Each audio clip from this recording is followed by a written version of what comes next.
Guys கொஞ்சம் யோசிச்சு பாருங்கள், நீங்கள் நைட்டு தூங்கிட்டு இருக்கும்போது தண்ணி தாக எடுக்குதுன்னு சொல்லிட்டு கிச்சனுக்கு தண்ணி குடிக்கலான்னு போகிறப்ப கிச்சனில் இந்த மாதிரி ஒரு அமானுஷ்யமான உருவம் நின்றுட்டு இருந்துச்சு அப்படின்னா உங்களுக்கு எப்படி இருக்கும்? நீங்கள் குளிக்கலான்னு பாத்ரூமுக்கு போகும்போது உங்களை காவு வாங்குறதுக்காக பாத்ரூமில் இப்படி ஒரு உருவம் நின்றுட்டு இருந்துச்சு அப்படின்னா உங்களுக்கு எப்படி இருக்கும்? அவ்வளோ ஏன் தூங்கலான்னு பெட்டில் படுத்துட்டு இருக்கப்ப உங்களுக்கு ஆப்போசிட்டில் இந்த மாதிரி ஒரு உருவம் நின்றுட்டு இருந்துச்சுன்னா உங்களுக்கு எப்படி இருக்கும்?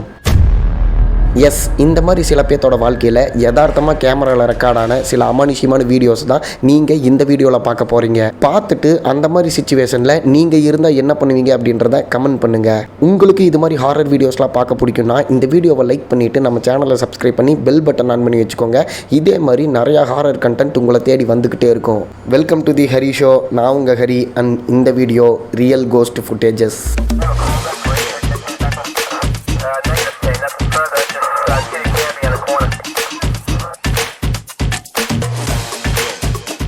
பாகிஸ்தானில் ஒரு ஊருக்கு ஒதுக்குப்புறமா ஒரு பில்டிங் இருக்குது. அந்த பில்டிங்க்கு ஒரு ஃப்ளாஷ்பேக் இருக்குது. அது என்னென்னா, பல வருஷத்துக்கு முன்னாடி அந்த பில்டிங்குள்ளே ஒரு பொண்ணு சூசைட் பண்ணி இறந்து போயிருக்காங்க. அது எதுனாலன்னு சொல்கிறாங்கன்னா, அவங்களுக்கு பைத்தியம் பிடிச்சிருச்சு, அதனால் கையை அறுத்துக்கிட்டாங்க. கையை அறுத்துக்கிட்டது மட்டும் இல்லாமல் தூக்கு போட்டும் அந்த பில்டிங்குள்ளேயே இறந்து போயிருக்காங்க. அவங்களோட ஆவி இன்னைக்கு வரைக்கும் அங்கே தான் இருக்குது அப்படின்னு சொல்லிட்டு அந்த பில்டிங் சைடு யாருமே போகிறதில்ல. ஹுசேன் பாபா அப்படின்ற பாகிஸ்தான் யூடியூபர் அங்கே என்னதான் இருக்குன்னு பார்த்துக்கலாம் அப்படின்னு சொல்லிட்டு ஒரு நாள் நைட்டு அந்த பில்டிங்குள்ளே போகிறாரு. போயிட்டு நிறைய இடத்த ஒரு வீடியோ எடுக்கிறாரு. பட் எதுவுமே நடக்கலை. ஆனால் கொஞ்ச நேரம் கழித்து என்னாச்சுன்னா,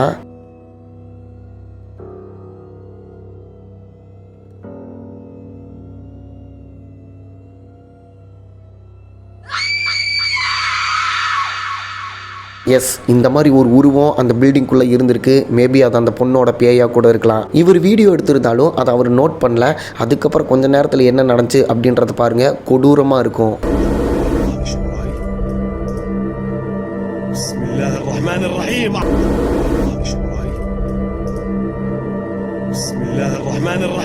எஸ், கண்டிப்பாக வந்தது அந்த இறந்து போன பொண்ணோட பேயாக தான் இருக்கணும். அதை பார்த்து இவர் அல்லா அல்லான்னு சொல்லிட்டு கடவுளை வேண்ட ஆரம்பிச்சிருக்காரு.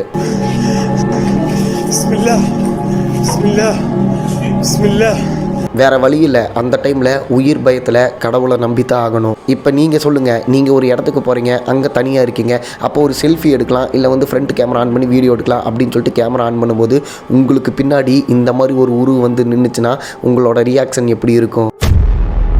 ஜப்பானில் ஒரு பாலடைஞ்ச ஃபேக்ட்ரி இருக்குது. அந்த ஃபேக்ட்ரியில் 1985 அப்போ ஒரு கேஸ் வெடிச்சதுனால உள்ளே இருந்த எல்லாருமே இறந்து போயிடுறாங்க. அப்படி இறந்து போனவங்களோட ஆவி அங்கே வந்த ட்ரெயின்குள்ளே இருந்த 62 பேர்த்தோட உயிரை எடுத்துருச்சு அப்படின்னு சொல்கிறாங்க. இப்போ இந்த விஷயத்தை தெரிஞ்சுக்கிட்ட ஜப்பான் யூடியூபர் கே அப்படின்றவர் உள்ளே என்ன இருக்குன்னு பார்த்துடலாம் அப்படின்னு சொல்லிட்டு அந்த ட்ரெயினுக்குள்ளே போயிட்டு கேமராவை வச்சிடறாரு. வச்சுட்டு ஒரு 10 நிமிஷம் இவர் கேமராவே பார்த்துட்ருக்காரு. அந்த டைமில் என்ன நடந்துச்சுன்னா, அந்த ட்ரெயினுக்குள்ளே யாரோ நடந்து வர மாதிரி சவுண்டு கேட்குது.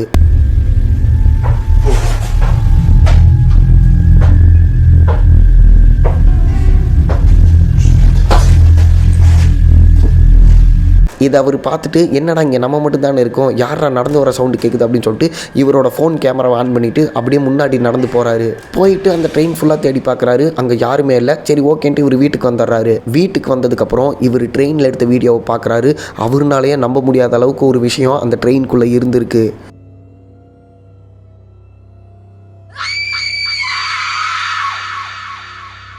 எஸ், இந்த மாதிரி ஒருத்தரோட கால் அந்த ட்ரெயின்குள்ளே இருந்திருக்கு.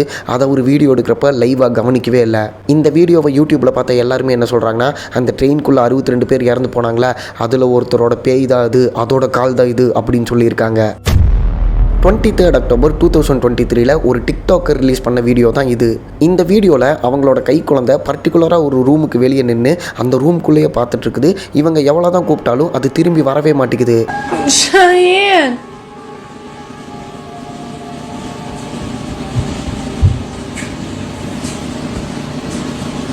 எஸ், அந்த ரூம்குள்ளே அந்த குழந்தை ஏதோ ஒரு உருவத்தை பார்த்துருக்கு. அதை பார்த்து பயத்தில் அப்படியே ஸ்டன்னாகி நின்றுருக்கு. அன்னைக்கு நாள் நைட்டே இந்த குழந்தையோட தொட்டில் இருக்க கேமராவில் என்ன ரெக்கார்ட் ஆகுது அப்படின்றத நீங்களே பாருங்கள்.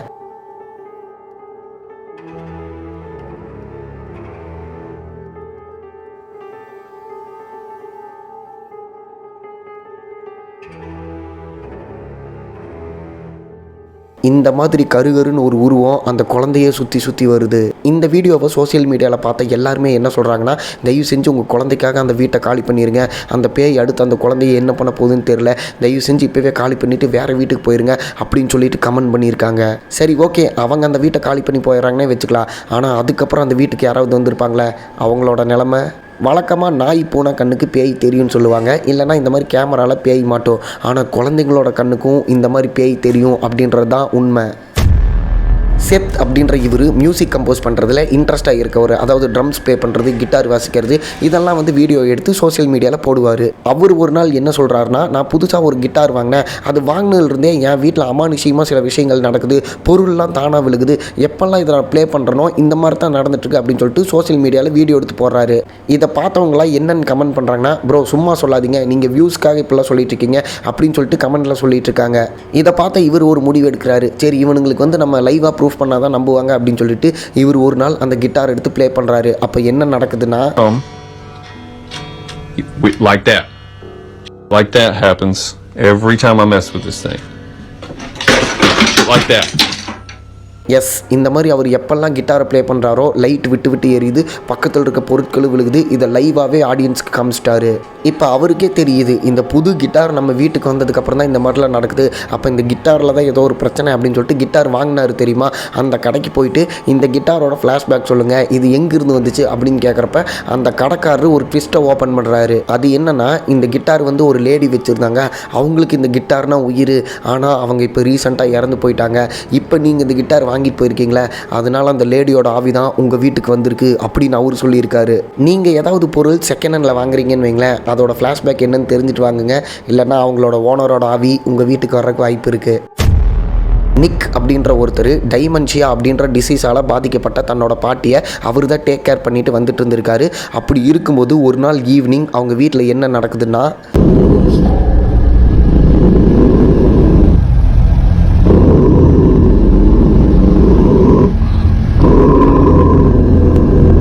எஸ், இந்த மாதிரி அவங்க வீட்டு நாய் அவங்களையவே பார்த்துட்ருக்கு. ஆக்சுவலாக அந்த நாய் அவங்கள பார்க்கல, அவங்க பக்கத்தில் கண்ணுக்கு தெரியாத யாரோ ஒருத்தர் நிற்கிறாங்க, அதைத்தான் அந்த நாய் பார்த்துட்டு இருந்திருக்கு.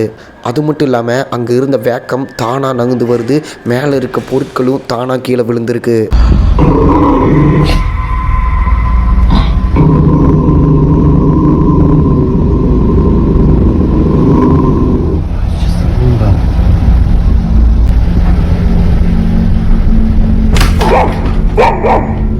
அடுத்த நாள் காலையில் நிக்கோட ஒய்ஃப் என்ன சொல்கிறாங்க அப்படின்னா, இந்த வேக்கம் எப்படி ஆப்ரேட் ஆகும்னா, இதுக்கு முன்னாடி நம்ம போய் நின்னோம் அப்படின்னா அது நம்மளை பார்த்து வரும், நம்ம சைடில் திரும்பி போனோம் அப்படின்னா நம்மளையே ஃபாலோ பண்ணி வரும், அப்படி தான் இது ஆப்ரேட் ஆகும் அப்படின்னு அவங்க சொல்கிறாங்க.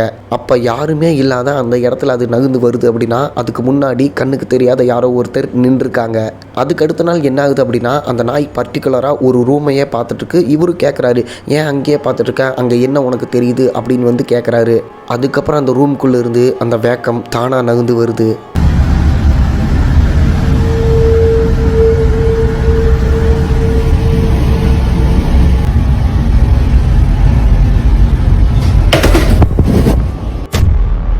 பேக்கோ அப்படின்றவரும் அவரோட ஃப்ரெண்டும் ஒரு ஃபோட்டோ ஸ்டுடியோ வச்சுருக்காங்க. அங்கே ஒரு நாள் நைட்டு என்ன நடக்குதுன்னா, பேக்கோவோட ஃப்ரெண்டு ஸ்டுடியோக்குள்ளே வர்றதுக்கு முன்னாடி கண்ணுக்கு தெரியாத யாரோ ஒருத்தர் கூட நின்று ரொம்ப நேரம் பேசிகிட்டு இருக்காரு.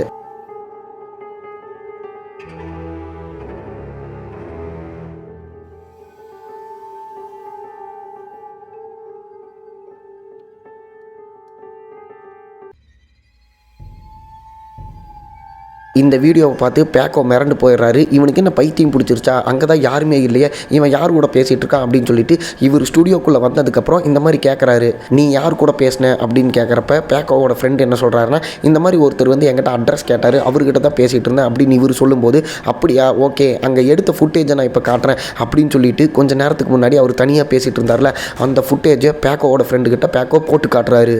இதை பார்த்துட்டு பேக்கோவோட ஃப்ரெண்டு என்ன சொல்கிறாரு அப்படின்றத நீங்களே பாருங்கள். Güey. Te lo juro por Dios que un señor me preguntó qué onda era la pinera. Te lo juro por Dios, güey. Un señor se me acercó y preguntó, oiga, disculpe, ¿dónde es la pinera? Y por eso le explico, le digo que tenía que cruzar y darle más para abajo, güey. ஆமாம், கேமராவில் யாருமே இல்லை, ஆனால் ஒருத்தர் வந்தார், அவர்கிட்ட தான் நான் வந்து பேசிகிட்டு இருந்தேன். தனியாக பேசுகிறதுக்கு நான் என்ன பைத்தியமா, இல்லை கன்ஃபார்ம் சொல்கிறேன், அங்கே ஒருத்தவங்க இருந்தாங்க, நான் அவங்ககிட்ட தான் பேசினேன், ஆனால் எப்படின்னு எனக்கு தெரில, நான் என் கண்ணால் அவங்கள பார்த்தேன் அப்படின்னு சொல்லிட்டு இவர் புலம்ப ஆரம்பிச்சிருக்காரு. பெட்டி அப்படின்றவர் ஈவினிங் வீட்டில் ரிலாக்ஸ் பண்ணிட்டு இருக்காரு. அப்போ இவருக்கு ஆப்போசிட்டில் இருக்க வீல் சேர் தானாக நகுற மாதிரி இருக்குது அப்படின்னு சொல்லிட்டு சரி இது ஏதாவது நமக்கு இல்யூஷன் இமேஜினேஷனாக இருக்கலாம், சரி எதுக்கோ வீடியோ எடுத்து பார்ப்போம் அப்படின்னு சொல்லிட்டு வீடியோ எடுத்து பார்க்குறாரு. அந்த வீடியோவில் என்ன நடக்குது அப்படின்னா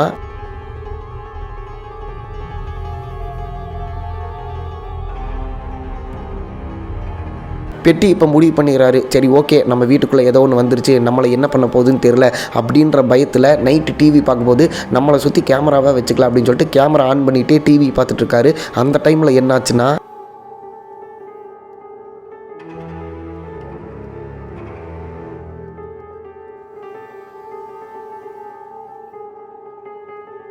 இந்த மாதிரி யாரும் சப்போர்ட் இல்லாமல் அதை யாரோ தள்ளி விட்ட மாதிரி அதை அசைஞ்சு விழுகுது. பிலிப்பைன்ஸில் ஒரு பர்டிகுலர் ஸ்ட்ரீட்டில் எடுக்கப்பட்ட வீடியோ தான் இது. இதில் என்ன நடக்குது அப்படின்றத நம்மளால் புரிஞ்சிக்கவே முடியாது. இந்த வீடியோவை பாருங்கள். இந்த லேடி நடந்து வர்றாங்களா, அப்போ என்ன நடக்குதுன்னா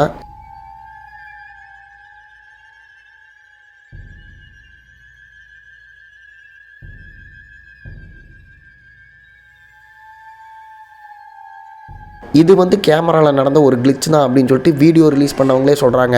ஆனால் இதில் அது ஹைலைட் கிடையாது. அதுக்கப்புறம் என்ன நடந்துச்சுன்றதை நீங்களே பாருங்கள். Nawalan ng preno. Asan yung babae? Ayun.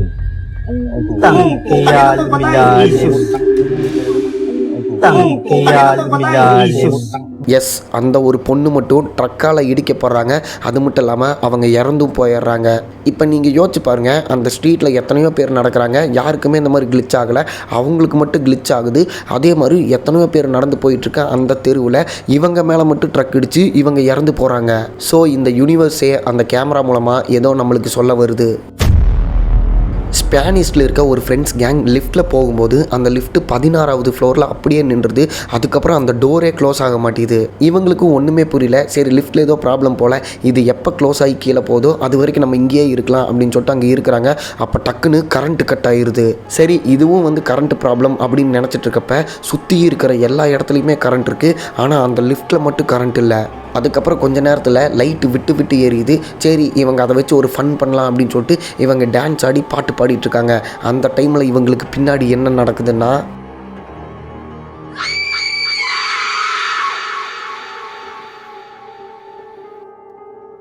S, இந்த மாதிரி ஒரு அமானுஷ்யமான உருவம் அந்த லிஃப்ட்டுக்குள்ளே இருந்திருக்கு. அது மட்டும் இல்லாமல் 16வது ஃப்ளோரில் இவங்களை நிறுத்தினதும் அந்த உருவம் தான். மேபி இது ஒரு மாலாக இருக்கலாம், இல்லைனா அப்பார்ட்மெண்ட்டாக இருக்கலாம். அங்கே இறந்து போன ஒரு பொண்ணோட பேய் தான் இது. வழக்கமாகவே அப்பார்ட்மெண்ட்டு, மாலு இல்லைனா இந்த மாதிரி லிஃப்ட்லலாம் பேய் இருக்குதுன்னு சொல்லுவாங்களே, அதில் ஒரு சம்பவம் தான் இது. இப்போ நான் சொல்கிறத கொஞ்சம் நீங்கள் நினச்சி பாருங்கள். லிஃப்ட்டில் பேய் இருக்குது அப்படின்னு சொல்லிட்டு நம்ம படிக்கட்டு வழியாக இறங்கி போயிடலாம் அப்படின்னு இறங்கி போகிறப்ப அந்த படிக்கட்டில் ஒரு பேய் தலையெல்லாம் நடந்து வந்துச்சு அப்படின்னா நமக்கு எப்படி இருக்கும்?